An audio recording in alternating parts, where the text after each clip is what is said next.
I'm Don Foster, Principal Attorney at the Offutt Kerman Law Firm.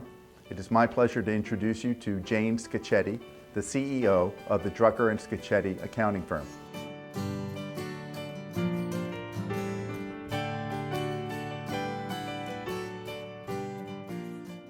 So I think when someone calls you a trailblazer, it usually means, in my mind, that it's doing something that someone hadn't thought was an area that you could explore. So I grew up in South Philadelphia. I grew up, no one in my family, I meant this and I realized it when I was talking to my mom many years later, but no one in my family really ever paid anyone an hourly rate to do anything. If you needed a plumber, it was someone's friend that came over and they helped your father fix the plumbing. If you needed someone to paint, there was some kind of trade-off and a cousin or someone would come over and paint. And when I went to work at Laventhal, I had a billing rate. I had an hourly billing rate. And I remember telling my mom about it. And I remember she looked at me. She said, "Jane, I don't know anyone that has a billing rate." "Well, I do, but I don't think that's what you have in mind." I mean, she actually couldn't comprehend that someone would hire my services by the hour and that it would be legit. It was just different.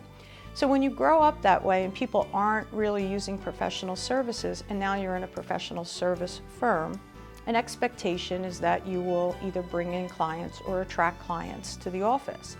And I had no idea how I would be able to do that. So what I decided was that I would look at the clients that other people weren't really paying attention to. And maybe I could learn from them. So I remember someone asked me to do a tax return for a gentleman that had sold his business the year before. And as I opened the file and I looked at it, there was something called a personal holding company.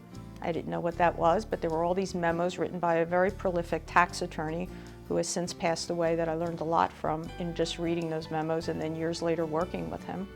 And the more I read it, the more I realized that there was a lot of planning that could be done post the sale of a company.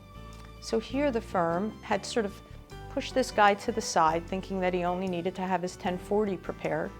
And I started to become very inquisitive about what he was doing with his wealth. How was he increasing it? How was he preventing more tax drainage from that wealth? How was he taking care of the next generation? And the more questions I asked, the more we started to put a team together, both the attorney, the investment advisor, and me, to start to work with this gentleman to figure out ways to either sustain or increase his wealth. And I realized that that was something that could benefit a lot of people, and this is back in 1980.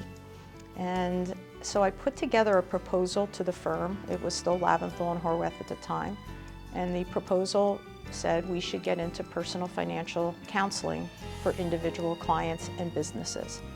And that was novel. Everyone was addressing mid-sized businesses and small public companies, and that seemed to be the focus of all the accounting firms. And to the credit of the entrepreneurs at Laventhal and Horwath, they said, "Okay, good, go for it." So we started to develop it in the Philadelphia office, and then I was asked to do training to the other major offices nationwide.